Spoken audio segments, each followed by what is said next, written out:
Setidaknya ada 4 manajemen waktu. Waktu untuk diri sendiri, waktu untuk pasangan, waktu untuk keluarga, dan waktu untuk teman. Keempatnya mesti berimbang dan mendapat porsi yang sesuai, termasuk menjaga kualitas waktu bersama pasangan agar komunikasi tetap baik dan kian harmonis. Kenapa begitu? Karena terkadang malah terbalik.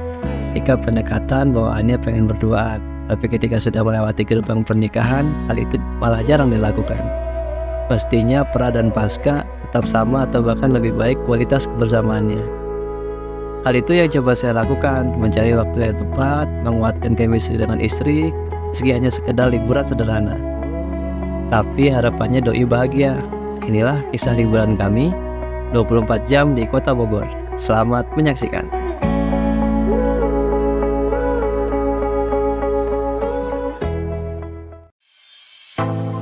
Liburan kali ini direncanakan dalam waktu yang singkat. Diawali dengan mencari penginapan yang ramai di kantong.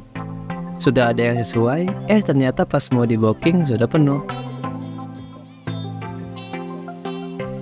Kami berkemas dan bergegas, berangkat dari rumah sekitar pukul 9 pagi menggunakan kuda besi. Beberapa destinasi sudah ditandai, karena saya gemar dengan sejarah, maka museum dan situs yang jadi pilihan utama. Setelah lelah berkeliling, tentu perlu mengisi ulang energi, maka rumah makan, resto, atau tempat ngopi menjadi opsi. Selanjutnya, akan coba menikmati suasana malam di alun-alun kota, istirahat di penginapan, dan esoknya kembali lagi ke rumah. Itulah rencananya. Sebelum bergerak jauh, kami mampir ke pom bensin, mengisi penuh tangki sepeda motor. Kemudian menyusuri jalur yang sudah biasa kami lewati, Jalan Siliwangi, lalu ke arah Cibubur, berbelok di pertigaan Cikias, dan tembus di dekat Citerep. Melaju terus hingga melewati pasar, mengambil arah Sentul, kemudian belok kanan pas di bundaran dekat sirkuit. Dari sini kami mulai menggunakan Maps. Padahal hujan turun, tapi menepi sejenak.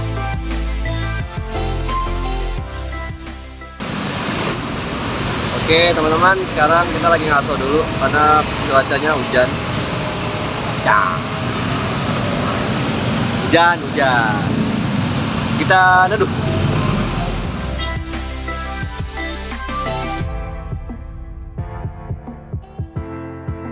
Setelah reda, perjalanan dilanjutkan.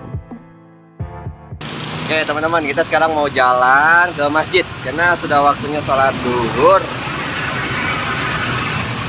Dan cuacanya juga sudah mulai cerah lagi. Nah ingat, sudah masuk waktu zuhur, kami mengubah rencana. Destinasi pertama menjadi Masjid Raya Kota Bogor. Menandai lokasi di Maps dan mulai mengikuti arahannya.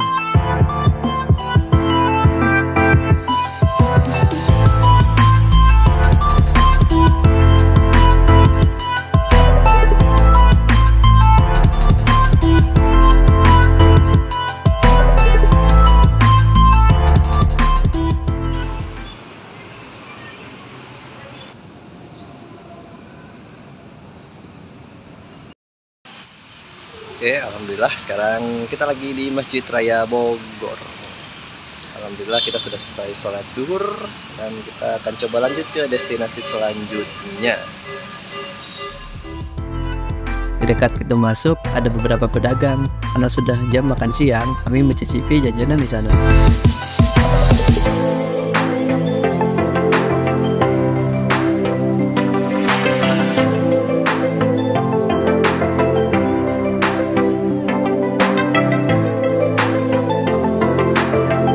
Usai sholat dan menikmati jajanan, kami kembali ke rencana awal, mengunjungi beberapa titik yang sejalur. Barusan kita sudah makan somai sama soto mie. Udah kenyang? Kenyang. Oh, udah kenyang. Mau nambah? Nambah itu. Nambah. Oke, kita mau ke destinasi selanjutnya ya. Coba kita mau ke museum.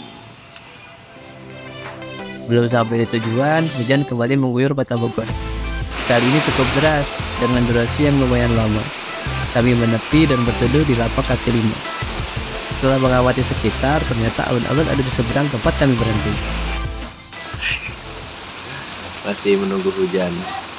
Jadi tadi kita ini mau ke Museum Perjuangan Bogor, tapi kondisi hujan, jam 2:30 juga, tapi jadi di cancel. Nah, kita langsung ke penginapan aja. Besok kita coba lagi, semoga buka. Cukup lama kami meneduh, lebih dari 1 jam. Alhamdulillah mulai mereda. Kami lanjutkan perjalanan dan memutuskan langsung ke penginapan mengingat waktu yang sudah beranjak sore. Pada maghrib, kami jalan keluar untuk mencari tempat makan. Qadarullah, dekat penginapan ada outlet MCD. Mampirlah kami ke sana. Padahal sudah menandai beberapa titik tempat makan, tapi daripada mencari-cari lagi, maka kami pilih yang ada saja. Selesai makan, kami melanjutkan rencana mengunjungi alun-alun kota. Bermodal maps, kami mengikuti arahannya. Ternyata sedikit meleset, sehingga kami mesti memutar. Namun alhamdulillah sampai juga di lokasi. Sampai di sana, parkiran penuh. Kami mengikuti pengendara lain yang menuju ke suatu lokasi berdasarkan arahan tukang parkir. Ternyata lokasinya di halaman rumah tua yang nggak berpenghuni. Karena beramai-ramai, jadi kami nggak takut meskipun suasananya nampak horor. Di alun-alun, suasana sangat ramai. Kami mencari tempat yang enak buat duduk dan bersantai. Menyaksikan orang lalu lalang saja sudah senang. Tampak juga anak-anak yang sedang asik bermain. Hiburan yang murah tapi membawa kebahagiaan. Sekarang saya lagi ada di alun-alun kota Bogor.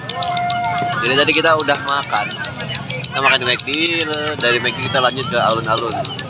Tadi lumayan rame, macet, 2 kali muter, tapi alhamdulillah dapat parkiran juga. Tempat parkiran tadi unik juga ya. Tempat parkirnya itu di rumah, cuman rumahnya itu rumah tua, kayak peninggalan Belanda gitu, sepi, nggak berpenghuni, horor tempatnya, unik. Karena saya penasaran, tadi saya tanya sama tukang parkirnya tadi sempat jelasin sedikit bercerita tentang histori rumah itu. Waktu kian malam, kami beranjak dari alun-alun, mau kembali ke penginapan.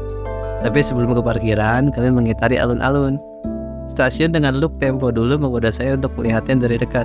Baru kemudian kami menuju lokasi parkir. Ternyata parkiran sudah mulai sepi. Iseng juga sih, karena itu tadi agak horor. Karena siang tadi kami sudah melewati daerah sini, jadi udah begitu hafal jalan. Insya Allah gak nyasar lagi. Udah paham arahnya kemana dan kemana. Sampailah kami di penginapan untuk istirahat dan tidur. Oke teman-teman, nih pagi hari Ahad, jam berapa nih? Jam 9:30. Tadi kita udah bangun pagi, tapi karena hujan, jadi kita masih mager di dalam kamar. Saya dari sini kita nanti mau cari makan, terus kalian check out, mau coba cari destinasi tempat wisata yang lain. Kalau emang misalnya masih buka, kita mau coba ke museum-museum. Emang wisatanya anti mainstream. Kita wisatanya ke museum-museum. Kita pengen tahu sejarah, pengen tahu cerita masa lalu, gimana perjuangan dan sebagainya. Simak terus video ini ya. 24 jam di kota Bogor. Pagi datang, terdengar hujan menyapa. Kondisi begini enak buat tarik selimut lagi. Karena ada beberapa destinasi yang belum dikunjungi, berharap pagi ini bisa disambangi. Setidaknya untuk menghilangkan rasa penasaran. Kami bersiap agar ketika hujan sudah reda, bisa langsung jalan.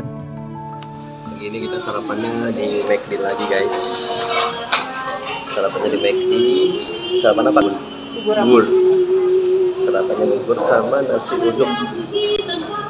Terus kopi susu ya? Kopi susu sama teh. Cari yang simpel karena yang paling dekat dengan penginapan itu ya McD ini. Jadi nanti dari sini kita mau keliling lagi insya Allah. Semoga ada tempat wisata yang masih buka di hari ini. Destinasi pertama yang akan kami kunjungi yaitu museum. Tapi karena melewati gerbang merah, akhirnya kami melipir untuk lihat-lihat. Ternyata ini kawasan pertokoan saudara-saudara Chinese. Nah, jalannya pun satu arah. Mau gak mau kami melaju lurus sampai bisa putar arah kembali ke jalan utama. Kami melanjutkan tujuan ke Museum Peta dengan mengikuti arahan maps. Karena lokasinya persis di sisi jalan utama dan luas pula, membuatnya mudah dicari. Berdasarkan arahan, kami nggak mendokumentasikan museum ini. Tapi tempat ini sangat disarankan untuk dimasukkan ke dalam daftar destinasi wisata yang wajib dikunjungi ketika berada di Kota Bogor. Syarat nilai historis karena menjadi bagian kisah perjalanan bangsa. Setelah puas berkeliling dan ditemani oleh guide yang sangat ramah dan informatif, kami lanjut ke museum berikutnya. Seperti biasa, bermodal maps. Tapi ternyata lokasi kedua ini nggak seluas museum peta dan tampaknya tutup pula. Jadi kami hanya sampai di gerbangnya saja. Semoga suatu saat bisa berkunjung lagi ke sini. Inilah kisah perjalanan kami selama kurang lebih 24 jam di Kota Bogor. Liburan yang murah tapi nggak murahan. Direncanakan dari jauh-jauh hari, mulai dari destinasi wisata, tempat makan, sampai penginapan. Bagi saya, perencanaan sangat perlu untuk mencapai suatu tujuan. Meski ternyata belum bisa dicapai semua, tapi nggak kecewa. Dengan perencanaan yang baik, juga membuat saya nggak bingung. Karena sudah punya gambaran, mau kemana dan kemana. Jadi buat teman-teman yang mau liburan, nggak perlu dinanti-nanti. Karena mau liburan ya liburan aja. Siapin segala sesuatunya, apalagi sekarang hampir semua informasi ada dalam genggaman. Tinggal buka HP lalu cari apa yang mau dicari. Nggak perlu yang mahal pula, bisa cari yang sesuai sama kantong. Jangan berpedoman harus yang mewah, karena yang biasa pun bisa menjadi wah. Tinggal ubah standarnya aja, sesuaikan sama kondisi, nggak perlu maksain. Sekian kisah perjalanan ini, semoga bisa memberikan informasi dan menginspirasi. See you next time.